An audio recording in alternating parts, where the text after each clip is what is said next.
তৃণমূল পরিচালিত চুঁচুড়া পুরসভার work culture নিয়ে ক্ষুব্ধ স্থানীয় তৃণমূল বিধায়ক। পুরকর আদায়ে গাফিলতির অভিযোগে তিনি সরব, আর এই নিয়ে মঙ্গলবার পুরসভার আধিকারিকের সঙ্গে বচসাতেও জড়ান। বিধায়কের ভূমিকায় অসন্তুষ্ট চুঁচুড়ার পুর প্রধান। তাঁর দাবি, বিধায়কের এখতিয়ারে পুরসভা পড়েই না।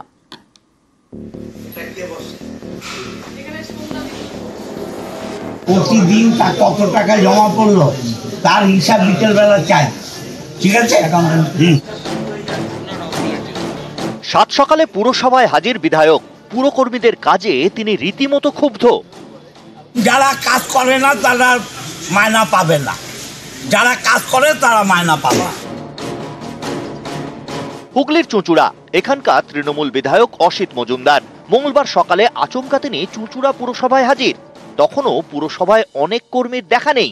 এ নিয়ে চটে যান তৃণমূল বিধায়ক। খাতা ওখানে দিয়ে আসো, সব খাতা যাও। খাতা এখানে একটাও রাখবে না। খাতা কে রাখতে বলেছে এখানে? আরে এরা যদি টাইমলি না আসে তাহলে সই যারা করবে তারা টাইমলি কেন আসবে? পুরসভার হিসেব রক্ষকের খোঁজ করেন বিধায়ক। অ্যাকাউন্টেন্ট এসছে না, পুরকর আদায় নিয়ে কড়া নির্দেশ দেন। আপনি বলবেন যে প্রতিদিন তার কত টাকা জমা পড়লো তার হিসাব বিকেলবেলা চাই, ঠিক আছে? চুঁচুড়া পুরসভায় ঢুকে স্থানীয় তৃণমূল বিধায়কের চড়া মেজাজ। এতে ক্ষুব্ধ তৃণমূল পুরপ্রধান। খাতা এখানে একটাও রাখবে না। বিধায়ক বলছে 10টা-15 মধ্যে সবাই ঢুকছে না। পৌরসভা দেখে না। পৌরসভার দায়িত্ব আমাদের পিও আছে, এফও আছে, হেড ক্লার্ক আছে, তারা দেখবে। আমি ওনাকে বলেছি তোমার এটা ইনডিগনিফাইড, কারণ এটা স্বশাসিত সংস্থা, এখানে এইভাবে এটা করা যায় না। এটা যা করবে পৌরসভার আধিকারিকরাই করবে। বকেয়া বেতনের দাবিতে সম্প্রতি কাজ বন্ধ করে দেন চুঁচুড়া পুরসভার অস্থায়ী কর্মীরা। পরিস্থিতি সামাল দিতে সাহায্য করে রাজ্য সরকার। চুঁচুড়া পুরসভাকে 3 কোটি টাকা ঋণ দেওয়া হয়েছে। 1 বছরের মধ্যে রাজ্যের দেওয়া এই টাকা পুরসভাকে শোধ করতে হবে। ওয়ার্ক কালচারটা ফেরাতে হবে। 6 কোটি টাকা আমার এবছরে ঘাটতি চলছে। যারা টাকা দিচ্ছে না তাদের টাকা দেওয়া হচ্ছে না। এদের বারবার বলছি 10টা-15 মধ্যে আসুন। বারবার কর্মচারীরা স্ট্রাইকে যাবে আর বারবার চিফ মিনিস্টার টাকা দেবে, এটা তো হবে না। এ টাকা তুলতে হবে আমাকে। এ টাকা তুলতে গেলে কর্মচারীদের সময় মতো কাজ করতে হবে। ওয়ার্ক কালচারটার সাথে টাকা কালেকশনের কি সম্পর্ক? টাকা কালেকশন, যারা বিভিন্নভাবে টাকা পাওয়া যায় তারা টাকা সেই কালেকশন করে, কিন্তু টাকা বাইরের লোক কালেকশন করবে না। হুগলি থেকে সোমনাথ ঘোষ, নিউজ 18 বাংলা। সরকারি কমিউনিটি হল দখল করে সংসার, ফাঁসি দেওয়া এমনই চাঞ্চল্যকর অভিযোগ প্রাক্তন পঞ্চায়েত প্রধানের বিরুদ্ধে। তার পরিবার অবশ্য মানতে নারাজ।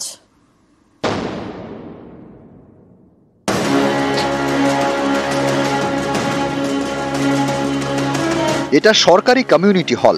এই হলে রয়েছে থাকার জন্য খাট, ঘরের মধ্যে ধানের বস্তা, ছাদেও শুকোতে দেওয়া হয়েছে ধান। এভাবেই সরকারি বিল্ডিং এ সংসার। কমিউনিটি হল দখলে অভিযোগের আঙুল তৃণমূলের প্রাক্তন প্রধানের দিকে। শিলিগুড়ির ফাঁসি দেওয়ার বাজারুগজ। বছর 5 আগে এখানে কমিউনিটি হল তৈরি করে ফাঁসি দেওয়া পঞ্চায়েত সমিতি। নানা রকম অনুষ্ঠানের জন্য হল। স্থানীয়দের অভিযোগ, কোনো অনুষ্ঠানেই এই হল পাওয়া যায় না, কারণ উদ্বোধনের পর থেকেই হলটি দখল করে রেখেছেন চটহাট গ্রাম পঞ্চায়েতের তৃণমূল প্রাক্তন প্রধান শেফালি খালকর। স্থানীয়দের দাবি, শেফালির কাঁচা বাড়ি, তাই পাকা বাড়িতে সংসার পেতেছেন। এই হল দখল মুক্ত করার দাবি জানিয়েছেন স্থানীয়রা।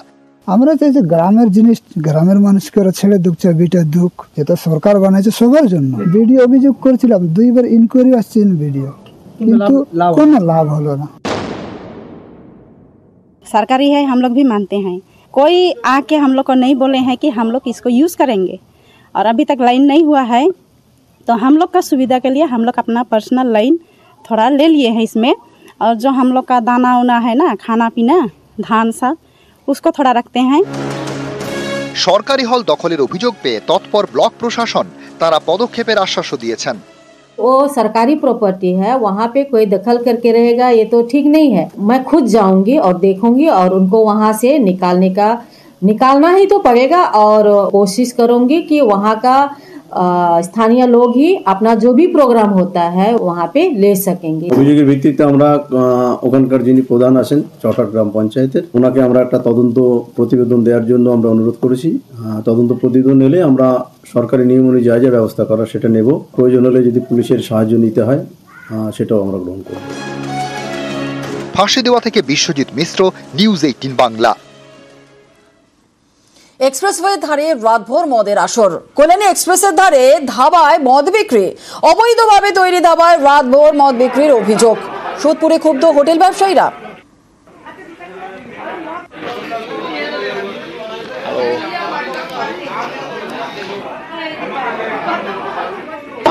লোক পার্টিজন কি স্টেপ নিয়েছে স্যার? হোটেলটা বন্ধ হয়েছে, আমি গিয়ে দেখি। আরে আমাদের লোক মদ খেয়ে বেরোয়নি এখনো। ছেলেমেয়েরা সব মদ খাচ্ছে এখনো মদ খেয়ে বেরোয়নি স্যার। আপনি যখন করেছেন কি করেছে স্যার? আমি আপনি আমাদেরকে দেখান স্যার, আপনি আমাদেরকে দেখান। না স্যার, বন্ধ করবো না স্যার, এটা জানার দরকার আছে। এটা আপনি কথা বলছেন না না, এটা ভেরি ব্যাড স্যার। অল আর করাপ্টেড স্যার, অল আর করাপ্টেড। আমাদের সঙ্গে রয়েছেন আমাদের প্রতিনিধি সুবীর। এক্সপ্রেসওয়ের ধারে রাতভর মদের আসর। কল্যাণী এক্সপ্রেসের ধারে ধাবায় মদ বিক্রি। একটু জানতে চাইবো, এলাকার বাসিন্দারা তো অভিযোগ করছেন, আবগারি দপ্তরের আধিকারিকরা যখন ঘটনাস্থলে এলেন কি হলো? দেখো, এই যে সমস্ত ধাবাতে এই ধরনের অবৈধ মদের আসর বসছে, এগুলো সম্পূর্ণই বেআইনি ধাবা। অর্থাৎ কল্যাণী এক্সপ্রেসের ধারে যে সমস্ত ধাবাগুলো রয়েছে সেগুলো সারা রাত ধরে কিন্তু ছেলে এবং মহিলা যারা রয়েছেন, পুরুষ মহিলা, তারা কিন্তু বসে মদ্যপানের আসর চলছে, রমরমিয়ে মদ্যপানের আসর চলছে। এবং আবগারি দপ্তর এবং লোকাল যে থানা, খোলা থানা, তারা কিন্তু সেখান থেকে টহল দেয় রাত্রিবেলা। তাদের একদম চোখের সামনে এই ধরনের ঘটনা ঘটে, তারা কোনো কিছু ব্যবস্থা নেন না। এবং গতকাল মধ্যরাতে তখন ঠিক 3টে বাজে, সেই সময় আবগারি দপ্তর আধিকারিক যখন তারা সেখানে আসেন, তখন কিন্তু যখন সেখানে ঘটনাস্থলে এসে অভিযান চালান না এবং দেখে চলে যান, তারপরে কিন্তু স্থানীয় যারা হোটেল মালিক, যারা বৈধ হোটেল মালিক, তারা এবং স্থানীয় বাসিন্দারা তারা কিন্তু প্রতিবাদ করেন।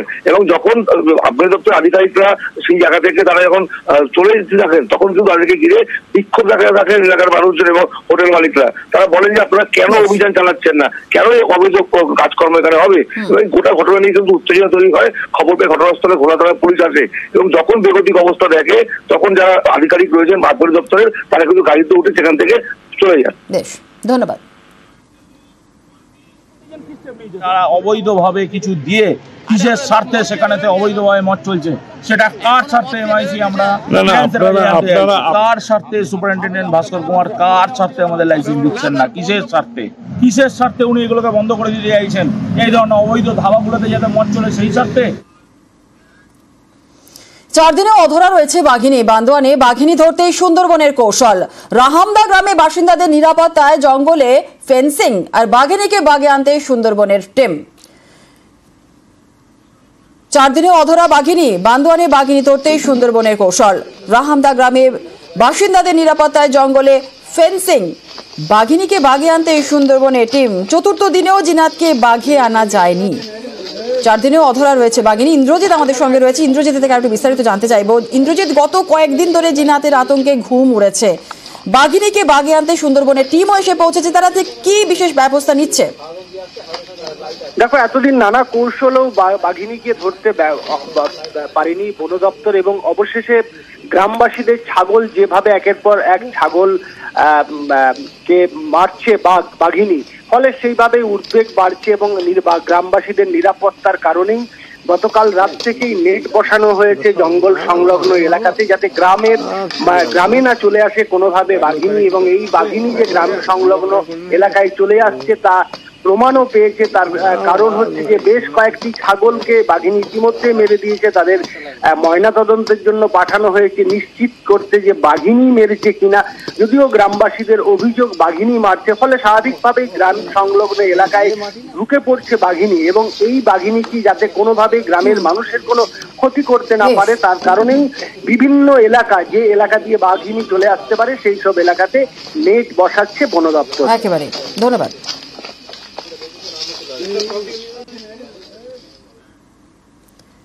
বন দপ্তরের টোপ ছুঁয়েও দেখেনি খেলো গ্রামের ছাগল।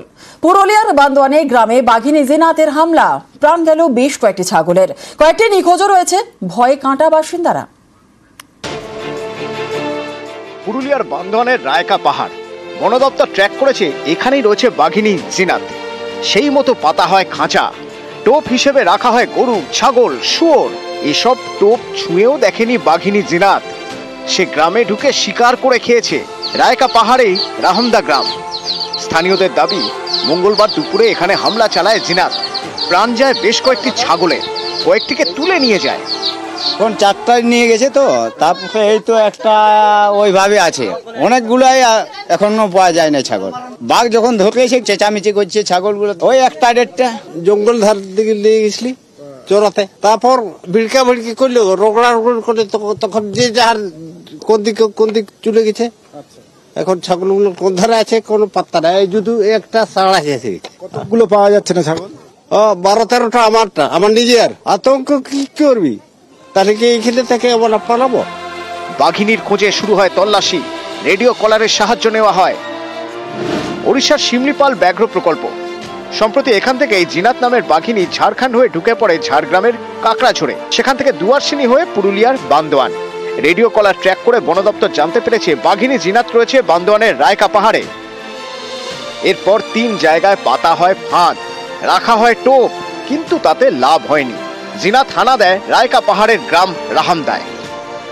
সবকিছু একরকম আছে, একই এস্টাবলিশমেন্ট আছে। ও ঘোরাঘুরি করছে আশেপাশে, ফুটপ্রিন্ট পাওয়া যাচ্ছে। তো এখনো কোনো জায়গাতে ও খাঁচাতে ও যায়নি। আর ঝাড়খণ্ডে ওর একটা ফুল মিল ছিল, একটা ফুল মিলের পরে 6-7 দিন ও না খেলেও চলে। এর মধ্যে যদি ছোটখাটো কিছু কিল করে থাকে তো সেটা খুঁজে পাওয়াও মুশকিল খুব, কারণ এটাই স্ট্র্যাটেজি। ও আসুক, তারপরে আমরা কাজ করব। নিউজ 18 বাংলা। আর এখনই বাংলা নজর রাখতে হচ্ছে ওয়েদার আপডেটের দিকে। তাপমাত্রা বাড়লো বড়দিনে, বছরের শেষের আগে শীত উধাও। কি বলছে উত্তরবঙ্গ এবং দক্ষিণবঙ্গের ওয়েদার, কেমন থাকবে হাওয়া হাফেজ জানবো। আমাদের সঙ্গে রয়েছেন আমাদের প্রতিনিধি বিশ্বজিৎ সাহা। বিশ্বজিৎ, হাওয়া হাফেজ কি বলছে? দেখো, স্বাভাবিকের ওপরেই পারদ রয়েছে এবং এই সময়ে কলকাতায় স্বাভাবিক তাপমাত্রা থাকে 14.5 ডিগ্রি সেলসিয়াস। তার থেকে প্রায় 2.5 থেকে 3 ডিগ্রি সেলসিয়াস তাপমাত্রা বেশি রয়েছে। আর এই তাপমাত্রা স্বাভাবিকের ওপরে প্রায় রাজ্যের সব জেলাতেই এই মুহূর্তে রয়েছে এবং আগামী 2 থেকে 3 দিন এইরকমই তাপমাত্রা থাকবে।